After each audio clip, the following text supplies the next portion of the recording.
Um, yeah. Do we have any other I super have a chat? couple good questions here Okay. Yeah. from Osciel Zavala. One has to do Oh with the yeah. Yeah. I relationship of starred that U.S. and one. Mexico, and the other one whether we see Europe basically going down with the U.S. So, do we see NATO being tanked anytime soon? Oh, if the U.S. goes down, Europe's going down with them for sure. Hmm. I mean, the U.S. has basically accomplished the Nazi dream of colonizing Europe at this point. Like, Yeah.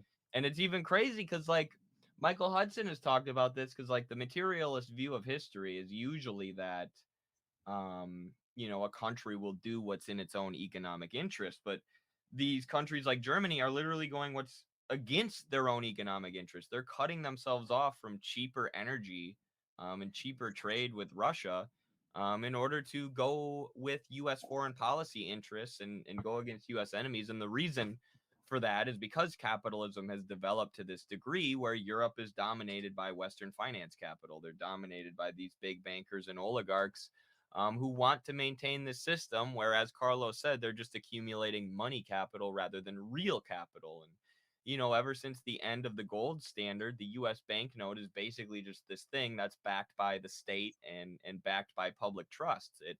It obviously can be exchanged for commodities, but it's just lumps of paper. And that's what these people are accumulating. That's what these speculators like Vanguard, BlackRock, and that State Street Group or whatever it's called, or the big bankers, that's what they're accumulating as money capital, which is either just paper banknotes, stacks of paper, or literally numbers in a machine, numbers in an account, like digital money. So while we're doing that, as Michael Hudson writes, China's accumulating real capital.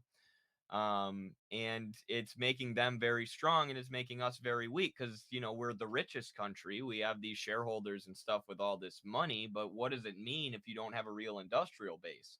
Well, if you go into a war, it means that you can't win, which is exactly why we're seeing NATO run out of weapons against Russia in Ukraine. So with the collapse of U.S. capitalism and the U.S. empire, there will also be the collapse of NATO and the European sort of sub-imperialist countries. And we're seeing, I mean, it's almost worse over there. I'm looking at my map of Europe right now and thinking about all the things we've seen in those countries recently. Like, they're so much closer to Russia than us. They are suffering far more from the sanctions on Russia because they're blocked off from all that trade, whereas it's less of a big deal for the United States. So all these countries are really suffering. The cost of living crisis is getting out of control. You have all these right-wing populist leaders gaining power, left-wing communist leaders gaining popularity, and neoliberal leaders, the G7 leaders, just tanking. Um, so yes, my answer would be yes. Great question. And the relation between the U.S. and Mexico, like fraternal countries, they should be like brothers. Solidarity with AMLO and his party. Yeah, you had Santiago Messi ask you a question about that when you recently went on a show. I um, I don't know if this is going to sound idealist, but I still hold to a vision like and by the way, there was some of this spoken about by Haas and Chris at the recent Revolution Report event. But there's something interesting about not just the U.S. but the Americas in general, which is the fact that because it's kind of a new world in a certain sense, like there's no, I mean, you can trace it back with the indigenous, but it's a fraction of the population in most countries, a very small one.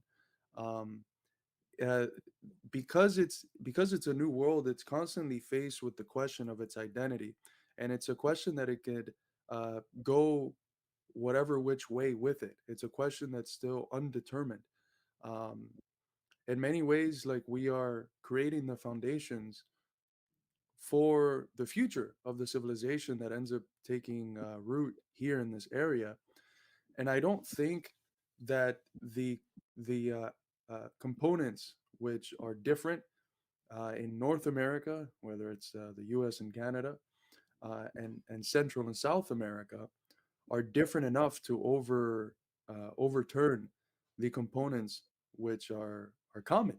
I think in many ways the project, because I look at this, the way that Haas has phrased it, for instance, with the question of the U.S. as a still an open question that is yet to be fully determined, but in the process of being determined, of American identity.